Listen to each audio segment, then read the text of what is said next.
Hello friends, welcome है आपका पाल maths academy पर। जैसा कि आपके एग्ज़ाम अब बहुत ही नज़दीक आ चुके हैं, तो यहाँ से हम कुछ इंपॉर्टेंट क्वेश्चंस को हर चैप्टर वाइज यहाँ से करने वाले हैं। और कुछ हर चैप्टर से जो पिछले ईयर्स में आए हुए क्वेश्चंस हैं, जो आपके इंपॉर्टेंट क्वेश्चंस हैं, उसको विद सॉल्यूशंस कराया जाएगा। तो चलिए, आज की वीडियो में हम क्लास 11th की अनुक्रम तथा श्रेणी वाले चैप्टर में से कुछ इंपॉर्टेंट क्वेश्चंस को देखने वाले हैं। ये सभी क्वेश्चंस बार बार रिपीट हो रहे हैं एग्जाम में, बहुत ही ज़्यादा इंपॉर्टेंट है एग्जाम के पॉइंट ऑफ व्यू से, आपके होम बोर्ड के लिए। जिसमें हमारा पहला क्वेश्चन है आज, किसी समांतर श्रेणी का पीवा पद 1/q तथा क्यूवा पद 1/p है, तो सिद्ध कीजिए कि प्रथम pq पदों का योग 1/2 pq + 1 होता है। तो चलिए करते हैं क्वेश्चन को। देखिए, आपको समांतर श्रेणी का पीवा पद दिया है, तो लेकिन किसी भी समांतर श्रेणी जिसको हम एपी बोलते हैं, तो एपी का एनवा पद, आपकी किसी भी एपी का एनवा पद आपके किस सूत्र से निकलता है? an = a1 + n-1 × d से। ठीक है, उसने हमें पीवा पद दिया है 1/q। तो पीवा पद, जैसे हम एनवा पद निकालते हैं वैसे हम पीवा पद निकालेंगे। तो यहाँ पे क्या लिख देंगे? एपी बराबर a1 + n की जगह p - 1 × d। अच्छा, पीवा पद यानी कि है क्या उसका पीवा पद जो उसने हमें बोला है? 1/q है। ठीक है, यहाँ से a1 + p - 1 × d, इसको हम समीकरण 1 मान लेते हैं, क्योंकि इससे ज्यादा हम इसको सॉल्व नहीं कर पाएंगे। अब वो दूसरी कंडीशन में इसीलिए बोल रहा है कि किसी भी समांतर श्रेणी का क्यूवा पद 1/p है। तो समान प्रकार से आपका ए क्यूबा पद कितना हो जाएगा? ए क्यू वाला पद a1 + q - 1 × d। ए क्यू वाला पद आपका 1/p है, 1/p लिख दिया यहाँ पर। तो a1 + q - 1 × d, इसको समीकरण 2 मान लेते हैं हम। ठीक है, यहाँ से हमारे पास दो समीकरण आ गए। हम क्वेश्चन का पहला ही भाग अभी सॉल्व कर रहे हैं। अब समीकरण 1 व 2 से आपने यहाँ से विलोपन विधि जो सीखी है, वो यहाँ पर वो विलोपन विधि लगा देंगे। जो हमारा पहले वाला है उसको ऊपर लिख लीजिए, = a1 + p - 1 × d। और आपका जो दूसरा वाला है उसको नीचे लिख लीजिए, a1 + q - 1 × d। चिन्ह को चेंज कर लेंगे हम, यहाँ से चिन्हों को चेंज करेंगे। तो यहाँ से कुछ इस तरीके से करके एक लाइन खींच लेते हैं। देखिए, 1/q में से 1/p जाएगा, तो हम इसको इस तरीके से लिख लेते हैं, 1/q - 1/p। ठीक है, और दूसरा हमारा a1 से a1 कट चुका है क्योंकि प्लस और माइनस में बदल गया था। और दूसरा p - 1 × d में से क्या घटाएंगे हम? q - 1 × d। इसको हम अलग से लेके सॉल्व कर लेते हैं, जो चीजें इसके रिजल्ट में बची है। हमारा क्या क्या बचा है इसके रिजल्ट में? हमारे पास बचा है 1/p, 1/q - 1/p बराबर p - 1 और q - 1 में दोनों के साथ ही d है, तो यहाँ से d हम इसका बाहर कॉमन ले लेते हैं। हमारे पास अंदर आएगा p - 1। और देखिए, इस वाले माइनस को अंदर जब आप मल्टीप्लाई करेंगे तो माइनस का क्यूब प्लस का 1 हो जाएगा। यहाँ से +1 - 1 कट कर लीजिए, आपके पास क्या आ जाएगा? p - q × d। यहाँ से हम इसको एलसीएम लेके सॉल्व करते हैं। एलसीएम इसका QP आ गया और ऊपर हमारा क्या आ गया? p - q। ठीक है, अगले स्टेप में इस p - q को d के जो गुणा में चल रहा है इसको नीचे ले आएंगे, क्योंकि वो भाग में आ जाएगा, दूसरी तरफ जाएगा। तो यहाँ से हमारा p - q बट्टे QP और यहाँ पर p - q। ठीक है, और ये d का मान यहाँ से हमारा निकल जाएगा। p - q से p - q आप कट कर लीजिए और आपका d बराबर कितना आ गया? 1/QP। ठीक है, यहाँ से हमारा d का मान निकला है। अब इसका हम a का मान निकालते हैं। a का मान निकालने के लिए हम इसके जो d का मान निकला है उसको किसी भी एक या दो समीकरण में रख सकते हैं। तो हम चलिए एक समीकरण 1 में इसको रख देंगे। तो d का मान समीकरण 1 में रखने पर तो d का मान समीकरण 1 में रख दीजिए। यहाँ पर 1/q है, a1 + p - 1 और d का मान है हमारा 1/QP। ठीक है, यहाँ से हमने d का मान समीकरण 1 में रख दिया है। अब चलिए इसको सॉल्व करेंगे। a1 प्लस, देखिए 1/QP का p - q में दोनों से गुणा होगा, क्योंकि कोष्टक के बाहर है। तो यहाँ से हमारा आ गया P upon Q P minus 1 upon Q P, ठीक है। और यहाँ से हमारा 1 अपॉन क्यू आ गया। इस P से इस P को कट कर लीजिए, आपके पास आ जाएगा A1 plus 1 upon Q minus 1 upon Q P, और इधर आपका क्या चल रहा था 1 अपॉन क्यू, ठीक है। अब आप 1 अपॉन क्यू से 1 अपॉन क्यू काट सकते हैं, क्योंकि जब आप उसको इधर की तरफ को लेकर आएंगे तो माइनस का हो जाएगा, और प्लस माइनस कट जाते हैं, तो हमने इसको इधर ही रखा और प्लस माइनस कट कर दिए। अब यहाँ से हमारे पास क्या बच रहा है, यहाँ से बच गया 0, A1 minus 1 upon Q P, minus का 1 अपॉन क्यू पी उधर ले जाएंगे तो हमारे पास A1 की वैल्यू कितनी आ जाएगी 1 अपॉन क्यू पी प्लस का। देखिए यहाँ से हमारे पास दोनों समीकरणों से A और D की वैल्यू आ गई है। अब दूसरे पार्ट में वो जो क्वेश्चन क्या बोल रहा है, वो बोल रहा था प्रथम पी क्यू पदों का योगफल निकालिए। तो देखिए एपी के एन पदों का योगफल निकालने के लिए हमारे पास कुछ एक सूत्र होता है, एपी के एन पदों का योगफल। एपी के एन पदों को का योगफल निकालने के लिए हमारे पास क्या सूत्र होता है, एस एन बराबर n upon 2 bracket 2a1 plus n minus 1 into d, ठीक है। हमें एपी के पीक्यू प्रथम पीक्यू पदों का योगफल निकालना है, तो हमें एस पीक्यू निकालना है, क्योंकि पीक्यू पदों का योगफल निकालना है।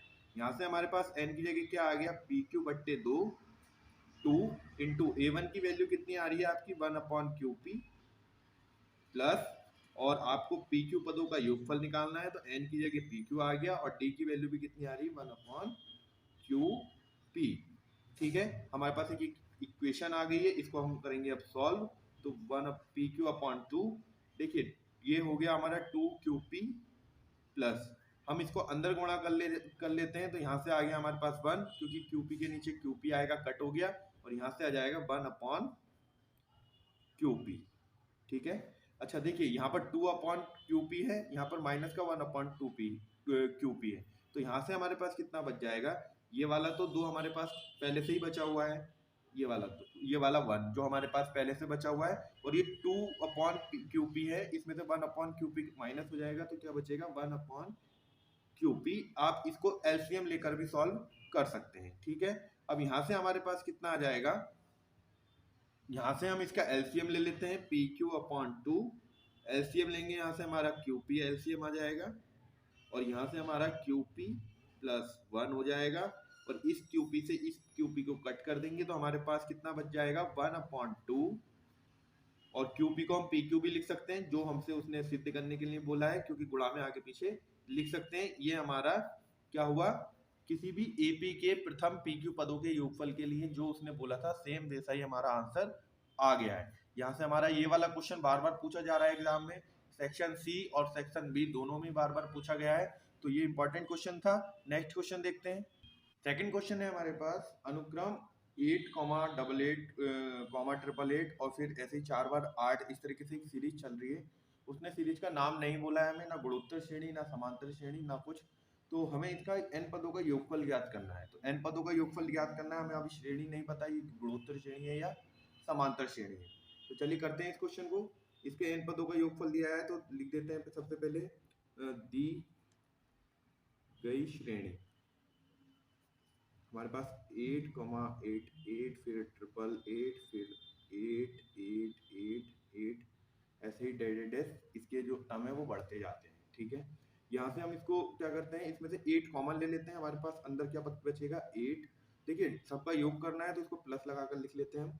यहाँ से हमारे पास बचेगा 1, फिर यहाँ से बचेगा 11, यहाँ से 1, 1, 1, फिर यहाँ से 1, 1, 1, 1, ऐसे ही डेडेडेस हमारा चलता रहेगा। यहाँ से अब हम क्या कॉमन लेंगे, इसमें से 9 भी कॉमन लेंगे। अब हमारे पास 9 तो अंदर दिख ही नहीं रहा, 9 कॉमन क्यों ले रहे हैं, हम इसको किसी भी एक श्रेणी की फॉर्म में कन्वर्ट करने के लिए इसलिए इस तरीके से ऐसा करते हैं। तो जब हम यहाँ से 1/9 यहाँ से कॉमन ले लेते हैं, तो बाहर हमारे पास 9 रहता है, और यहाँ पर देखिए यहाँ पर 1 बनना है, तो यहाँ पर 9 बचा। जब ये अंदर जाएगा 9, तो 9 इसके बट्टे में आएगा, और कट के क्या दे देगा मुझे 1 दे देगा। ऐसे ये 99, ऐसे ये 999, ऐसे ये 4 बार 9, डेड हमारा चलता जाएगा n पदों तक। साथ साथ में इसके n पदों तक को भी हम लिख देते हैं। अच्छा 8/9 इज इक्वल टू 9 को मैं किस तरीके से लिख सकता हूँ 10 माइनस 1 प्लस 99 को 100 minus 1 plus 1000 minus 1 plus 10,000 minus 1 plus डेट डेट डेस और यहाँ n पदों तक। ठीक है, अब इसको अलग अलग कर लेते हैं। किस तरीके से करेंगे अलग अलग? देखिए 10 और 100 को ले लेते हैं इसके साथ, इसको हम 10 का स्क्वायर बोल सकते हैं, इसको हम 10 का क्यूब बोल सकते हैं। इस तरीके से इसको हम 10 की पावर 4 बोल सकते हैं प्लस n पदों तक। और देखिए यहाँ से -1 सबके साथ वाला बचेगा, तो माइनस बाहर कॉमन ले लेता हूं मैं, और अंदर क्या बचेगा 1 प्लस 1 प्लस 1 प्लस 1 प्लस डेट n पदों तक। अब यहाँ पर आपको एक चीज दिखेगी इसमें, यहाँ से आपको क्या दिखेगा? देखिए ये तो यहाँ से यहाँ तक के पद आपके गुणोत्तर श्रेणी में दिखेंगे आपको, और यहाँ से पीछे वाले पद जो जुड़ रहे हैं वो एक समांतर श्रेणी में जुड़ रहे हैं। ठीक है, तो समांतर श्रेणी और गुणोत्तर श्रेणी दोनों के फॉर्मूले यहाँ पर लगेंगे। गुणोत्तर श्रेणी के n पदों के लिए सूत्र होता क्या होता है हमारे पास, पहले इसको नोट कर लेते हैं यहाँ पर भी, 10 प्लस 10 स्क्वायर प्लस 10 क्यूब, ऐसे ही डेट डेट बढ़ते जा रहे हैं n पदों तक, और माइनस यहाँ से कितना बढ़ता जा रहा है 1 प्लस 1 प्लस 1 प्लस ऐसे ही n पदों तक। ठीक है, अब n पदों के गुणोत्तर श्रेणी के लिए फॉर्मूला क्या है जोड़ने का? गुणोत्तर श्रेणी के n पदों का योगफल। गुणोत्तर श्रेणी के n पदों के योगफल के लिए हमारे पास Sn क्या है? हमारे पास Sn है a r की power n minus 1 upon r minus 1, और AP के n पदों का योगफल, समांतर श्रेणी के n पदों का योगफल, समांतर श्रेणी के n पदों का योगफल कितना है? Sn कितना है वहां पर? हमारे पास Sn होता है n/2 2a1 plus n minus 1 into D. तो दोनों फॉर्मूले हैं हमारे पास यहाँ पर, अब दोनों फॉर्मूले आ चुके हैं अब हमारे पास। चलिए अप्लाई करते हैं। क्वेश्चन है हमारे पास 8/9 में 10 प्लस 10 का स्क्वायर प्लस 10 की पावर 3, इस तरीके से यहाँ पर इतना डिस्क्राइब्ड है, और हमने इसको ब्रैकेट में बंद कर लिया, माइनस 1 प्लस 1 प्लस 1 प्लस 1 डेट n पदों तक। तो चलिए अप्लाई करते हैं अलग अलग इसमें। 8/9 देखिए यहाँ पर हम गुणोत्तर श्रेणी के लिए फॉर्मूला अप्लाई करेंगे। यहाँ पर हमारा a1 10 है और r भी हमारा 10 ही है। जब हम वन पहले पद में से दूसरे पद को भाग करेंगे तो हमारा 10 ही आएगा। तो 10 की पावर n माइनस 1, और 10 माइनस r माइनस 1 आता है नीचे, तो r माइनस 1 यानी 10 माइनस 1 यानी कि 9। और यहाँ पर हमारा AP के लिए सूत्र लगेगा। AP के लिए हमारे पास फॉर्मूला था n/2, तो n/2 लिख दिया, 2a1 हमारा 1 ही है, प्लस n माइनस 1, और d 2 में से 1 घटाएंगे तो 0। ठीक है, चलिए इसको इतना फॉर्मूले को हमने सॉल्व किया है। अब आगे इसको सिंप्लीफाई करते हैं। 10 की पावर n माइनस 1 अपॉन 9, देखिए इतना हिस्सा पूरा 0 बन चुका है, 2 से 2 कटेगा, यहाँ पे कितना आ गया n। एलसीएम मेथड ले लीजिए इसका, 8/9, यहाँ से आपके पास कितना आ जाएगा? आपके पास आ जाएगा ये 10/9 को अगर हम आगे ले लेते हैं तो ये 10n माइनस 1 और माइनस n। आपकी बुक में आंसर यही दिया है, इससे आगे हम सिंप्लीफाई नहीं करेंगे। नेक्स्ट क्वेश्चन देखते हैं इसका। नेक्स्ट क्वेश्चन देखते हैं, उसने हमें बोला है, बहुत ही ज्यादा इंपॉर्टेंट क्वेश्चन है ये, बहुत बार पूछा गया है। मान ज्ञात कीजिए समीशन k इक्वल टू 1 से 11 तक और 2 प्लस 3 की पावर k, इसका मान ज्ञात करना है। समीशन बोला है, आपको इस चिन्ह को समझना पड़ेगा। इस चिन्ह का मतलब होता है इतने पदों को आप जोड़िए। पदों को कहाँ से कहाँ तक जोड़ना है? जब तक k का मान 1 से लेकर 11 तक ना रख लें हम। तो चलिए इसको थोड़ा सा ओपन कर लेते हैं। हमें उसने समीशन k इक्वल टू 1 से लेकर 11 तक दिया था, और 2 प्लस 3 की पावर k। इसको ओपन करते हैं हम। ओपन ये इस तरीके से होगा, 2 प्लस 3 की पावर 1, और फिर प्लस 2 प्लस 3 की पावर 2, प्लस 2 प्लस 3 की पावर 3, प्लस ऐसे ही डेट 2 प्लस 3 की पावर 11 इतने पदों को बोल रहा है, इन सभी को जोड़ना है। ठीक है, यहाँ से अगर हम यहाँ से क्या कॉमन ले लेते हैं हम लोग, अगर मैं देखिए 2 कितनी बार आ रहा है, ये 11 बार 2 आ रहा है, यानी कि 2 को अलग कर लेते हैं, 2 हमारा 11 बार आ रहा है, 2 को 11 बार जोड़ें या 2 का 11 से गुणा करें, बात एक ही है। और दूसरा हमारा 3 की पावर 1 से कहाँ तक जुड़ रहा है, 3 की पावर 2 है, फिर 3 की पावर 3 है, ऐसे ही टेस्ट कहाँ तक जा रहा है, 3 की पावर 11 तक। ठीक है, तो यहाँ पर देखिए आपको एक जीपी यानी गुणोत्तर श्रेणी मिल गई है। यहाँ से आपका आ गया 22 प्लस गुणोत्तर श्रेणी का प्रथम एसएन पदों का सूत्र लगा देंगे। सूत्र क्या होता है हमारा एसएन पदों का, S n is equal to a into r की power n minus 1 upon r minus 1। ठीक है, तो इसको अप्लाई करते हैं यहाँ पर। यहाँ से आप देखेंगे कि आपका प्रथम पद है, ए की वैल्यू आपको दे रखी है 3 इंटू आर की वैल्यू आपके पास 3 की पावर एन माइनस 1 और आर माइनस 1 यानी कि 3 माइनस 1 करेंगे तो आपका कितना जाएगा 2। ठीक है, तो यहाँ पर हमने फॉर्मूला अप्लाई कर दिया है। अब आप यहाँ से इसको सॉल्व कर लीजिए, 22 प्लस 3/2 और यहाँ से आपका आ जाएगा 3 की पावर n माइनस n की वैल्यू कहाँ से कहाँ तक जा रही है आपकी 11 तक, तो यहाँ पर 3 की पावर 11 ले लेते हैं हम माइनस 1। तो यह हमारे पास इसका सॉल्यूशन आ गया। आप इसको आगे भी सॉल्व कर सकते हैं, लेकिन आपकी बुक में जो आंसर है वो उसने इसी फॉर्मेट में दिया है, तो यहाँ पर हमारा क्वेश्चन कंप्लीट हो जाता है। ठीक है, नेक्स्ट क्वेश्चन देखेंगे अब हम। अगला क्वेश्चन है हमारे पास, गुणोत्तर श्रेणी 3, 3 स्क्वायर इंटू 3 की पावर 3 के कितने पद आवश्यक हैं कि योगफल 120 हो जाए। तो गुणोत्तर श्रेणी यानी जीपी के n पदों का योगफल का सूत्र लिखते हैं। का योगफल क्या क्या होता है हमारा एसएन, हमारा एसएन होता है a is equal to r की power n minus 1 upon r minus 1। ठीक है, ये हमारे जीपी के n पदों का योगफल हुआ। तो जीपी का प्रथम पद दिया है उसने हमें, जीपी का प्रथम पद कितना दिया है 3, सार्वनुपात कितना दिया है उसने, सार्वनुपात यानी पहले पद में दूसरे पद का मतलब दूसरे पद में पहले पद से भाग, तो हमारा सार्वनुपात भी 3 है। और n योगफल कितना है, योगफल भी दिया है उसने हमें 120। ठीक है, सारी वैल्यू रख दीजिए। आपको किस चीज की वैल्यू निकालनी है, आपको वैल्यू जब आप रखेंगे तो उससे बिल्कुल क्लियर हो जाएगा। तो एसएन की वैल्यू दी है उसने कितनी है 120 इज इक्वल टू ए की वैल्यू है 3, आर की वैल्यू है 3, एन की वैल्यू नहीं पता क्योंकि उसने पदों की संख्या पूछी है मुझसे, और आर माइनस 1 यानी कि 3 माइनस 1। ठीक है, तो यहाँ से हमने सारी वैल्यू पुट कर ली है यहाँ पर। अच्छा, 3 की पावर n माइनस 1 अपॉन यहाँ से कितना बचा हमारे पास 2 बचा। ठीक है, इसके बाद हम इसमें आप क्या करेंगे, दोनों ओर 2/3 से गुणा करने पर गुणा कर लीजिए, जिससे आपका ये 3/2 जो बन रहा है वो हट जाए करने पर। तो इसको भी आपको गुणा करना पड़ेगा 2/3 से, और इधर की ओर जब आप गुणा करेंगे 2/3 से तो ये आपका है 3 की पावर n माइनस 1 अपॉन 2।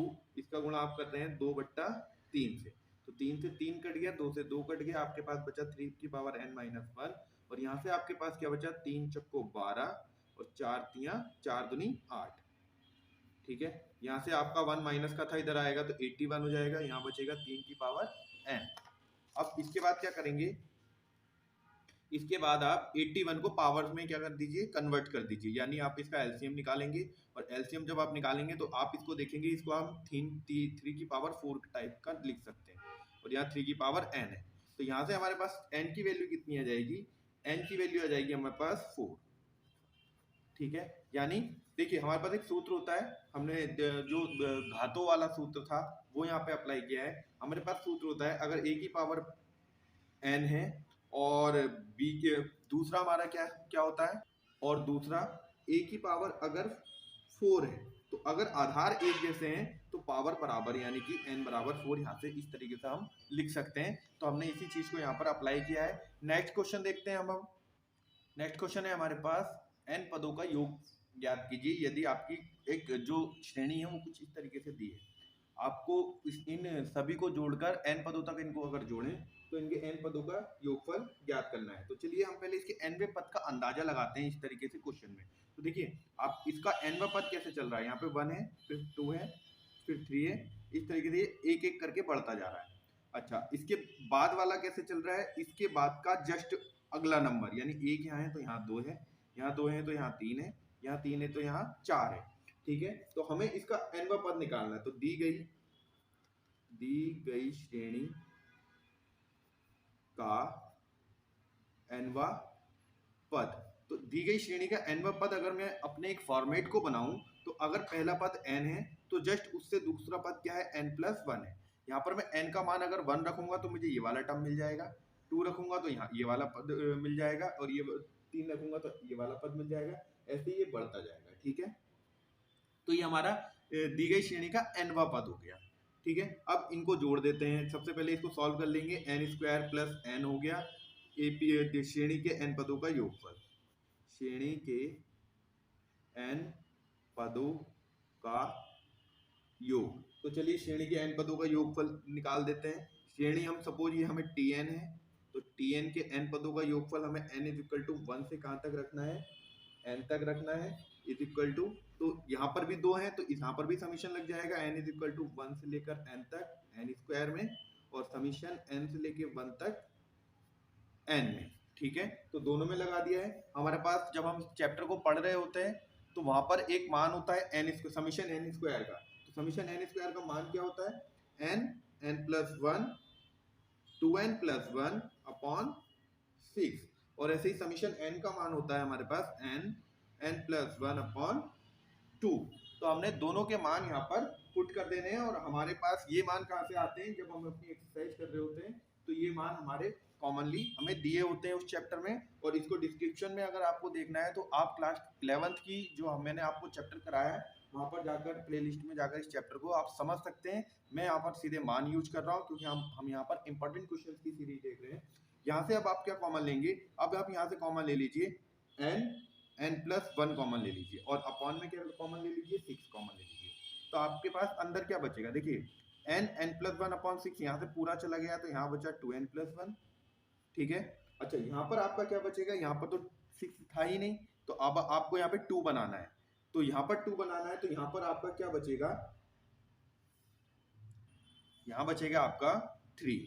ठीक है, अब आप जब इसका अंदर मल्टीप्लाई करेंगे तो 3 से 6 2 टाइम कट जाएगा और n+1 सेमली आ जाएगा। ठीक है, इसको थोड़ा सा और सिंप्लीफाई कर देते हैं, n+1 अपॉन 6, और हमारा दूसरा क्या आ जाता है, यहाँ से इसको सॉल्व कर लीजिए, 2n+4।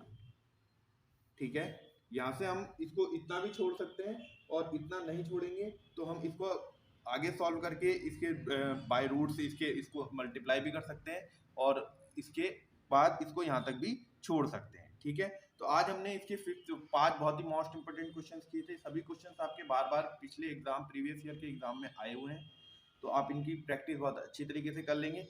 नेक्स्ट वीडियो भी आपकी कुछ इसी पर बेस्ड और ज़्यादा इंपॉर्टेंट क्वेश्चंस जो आपके हैं, जो कुछ लॉन्ग टाइप्स क्वेश्चन है उस पर बेस्ड आपकी नेक्स्ट वीडियो आ रही है। तो चैनल के साथ लगातार जुड़े रहिए, चैनल को लाइक शेयर और सब्सक्राइब कीजिए। आप अपने डाउट्स कमेंट सेक्शन में जाकर भी बता सकते हैं, मैं आपको सभी डाउट्स आपकी वीडियो वहाँ पर से भी क्लियर कराने की कोशिश करूँगा। पाल मैथ्स अकेडमी के साथ जुड़ने के लिए थैंक यू।